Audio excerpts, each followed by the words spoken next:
Welcome back. Today I am live from the cut chair in Columbus, Ohio.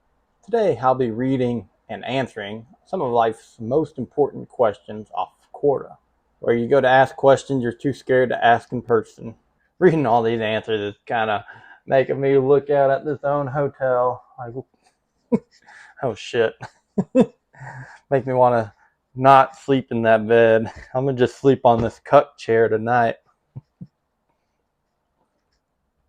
Alright, next question. What can high IQ people do that average IQ people can't? So, whenever I took one of those IQ tests, I forgot I got like 130 or 140. But sometimes I feel like the one is silent. I am a dumbass. My family has coined the term Jenner moment because of how much of an airhead I can be. So, I don't know what the high IQ means, but it don't mean much. Like me, I'm not gonna be this overly humble guy. Like, oh, I'm so stupid. Like, I mean, I graduated top 10% in my high school class. I graduated college with a mechanical engineering degree, so there's something there. But like, I can barely like cook Easy Mac. Like, that's where I struggle. So there's a balance to it. So as a high IQ, sophisticated specimen myself, one superpower I have is that I can build the hell out of IKEA furniture. I don't even need instructions. Hell, I don't even need all the screws and bolts. You sure about that? These are the type of freaky ass chairs you make when you forget your nuts and bolts. Oh, the humanity. You might have heard people say, I can hold more than one idea in my head at the same time. Essentially, the higher your intelligence, the higher the number of ideas or variables. A simple example of this phenomenon are recent allegations as I those in the average range of intelligence using the nuances between those two sides various related limited to explain the reality of intellectual peers and possibly. All right, that was a boatload. First off, fuck this guy. Like, he's sitting there talking about sitting with a highly intelligent 15-year-old that happens to be his son. Oh, typing this, he's like thinking, oh, the apple doesn't fall far from the tree. Fuck this guy. And secondly, way too many big words. I forgot what the question even. What can high IQ people do that most people can't? Way too many big words. Because obviously, if this person posting this question had high IQ, he would already know the answer. So it's pretty demeaning to use high IQ words for this obviously not high IQ question asker. So yeah, and then like one of his points was average people only look for simple answers, while high IQ people usually try to look for a more abstract answer and more nuanced opinions on things. It's like, no, most people aren't a psychology professor at university, have all this time to dig into some bullshit opinions about whatever's going on in the world. The average person ain't got time for that. We need a simple answer. Okay? We only got one shit to give. We can't just be sitting around just giving shit here, giving shit there. We got one fuck to give. Once we give it, you're out of here. Okay? We ain't got time for that. I also love how the comment section in this guy's answer is just a bunch of other fellow high IQers just circle jerking each other, talking about how the worst part of being in a high IQ and a low IQ world is dealing with the other low IQs. feel like they think they're in like an upper society or something. It's just a bunch of professors.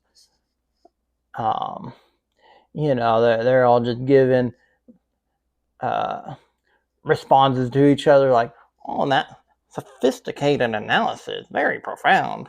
I must challenge your point you made earlier in your excerpt. With my experience as a professor, being surrounded by fellow IQ brethren. I mean, it's Mark Roseman. Good answer, but in my experience, a high IQ is not sufficient. I spent my life in academia, surrounded by high IQ liberal. Oh man, I fucking hate these guys.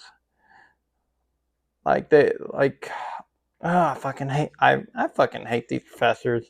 Like I know a couple people that have like whenever I meet new people and they say their parents are professors or they say they are a professor, I just automatically assume they're some like snobby asshole. Like I know I shouldn't be doing that, but I'd be thinking for like a group of people, that are of the high IQ echelon of society that's always preaching about open mindedness and being able to see abstract viewpoints, um, that they would be able to smell their own shit. Um, I don't know. I think whenever they say stuff like this, these are like the type of professors that like pride themselves on their class being way too hard and like fails just about everybody. They think they're like in some Goodwill Hunting movie, but really they're just like the dude from Whiplash. Next question. How tough is a Navy SEAL in a street fight? First off, I imagine the guy asking this question is asking this in a morning after type situation where he heard rumors that this guy was a Navy SEAL and he ended up having like a conflict with him and he pushed out of the conflict because he heard the dude's a Navy SEAL. And the morning after, he's kind of playing out how the fight would go in his head. Maybe he was one of those poser SEALs. Are they really that tough without their guns? I know SEAL training is in San Diego, and I don't know if there's any colleges in that area, but I'm imagining this is like some like fruity little college kid that maybe weighs like 90 pounds wet. Probably more of the computer science or gender study type guy. Is it, he is not the guy to be asking this question. Realistically, the only people that should be asking this question are other special forces, trained MMA fighters, and strong independent women. So Tony Mullen, uh, he's a Marine Corps guy, it looks like. He says, I'm a Marine, so I have a deep seated respect and admiration for Marines and the Corps. However, I respect the SEALs, not the rest of the Navy. Once I saw a Marine punch a SEAL square in the face. The SEAL shook his head and said calmly, is that all you got? I feel like people are making these stories up. They are definitely a formidable force to be reckoned with. I have met many SEALs, and they always gave me the utmost respect. I have two very good friends who are SEALs. To answer your question, coming from a Marine, you do not want to screw around and find out. I really hate to be the dude that fucks with us. You think? All right, this next answer is by Mark Wedraw. There was a dive pool hall where we used to patronize on the weekends in Oceanside. I don't even know where it's at. While we were stationed at Camp Pendleton. I'm guessing all the fellow Marines will know where that is. I don't know. I was shooting pool with 6 other Marines late one night when 2 men came through swinging saloon doors. One was slender but muscular, while his buddy was so large. I saw him bend low and turn sideways to get through the entrance doors. Oh, that almost got hot there for a second. We were all in good shape, but not testosterone freaks. A fight broke out, and we were throwing pool balls and swinging pool sticks against those two men. I was lucky and just got thrown out of the front doors with just a few loose teeth and a split lip. My friend had a couple of concussions, one dislocated shoulder, and several black eyes. I'd be scared if I woke up the next day with a bunch of black guys. Alright, that's so stupid. A couple of weeks later, we returned, and I talked to the owner about that goat fuck where we got our asses kicked. He said they came in on a regular basis when they were looking for some excitement.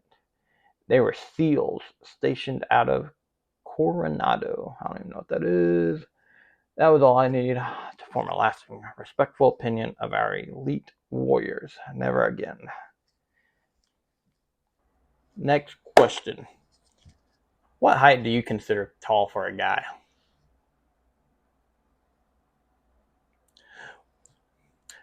Alright, this is my message for the person who wrote this. However tall you are, it's not tall enough for her, man. Let her go. There's plenty of fish in the sea. Me personally, I'm 6 foot on the dot, and I'm bitchless. And all my friends that are girls tell me to put 6'1" in my bio, because every time they see someone put 6 foot, they assume they're 5'9". They're just a puny average male. So yeah, I even lie about my height. It's the game we play. Don't hate the player, hate the game, I guess. Enough about me, though. I wanted to talk about the short kings out there. We all know one or two. Some dude that's 5'6", that's married to some super tall lady. I don't know. It's either like an Amazonian chick or like a blonde for some reason. I don't know. It's just all that I've seen. But these guys are the peak of society. Navy SEALs go on to Quora to try to research how tough short kings are in street fights. These guys are capable of stuff that even high IQs can't even do.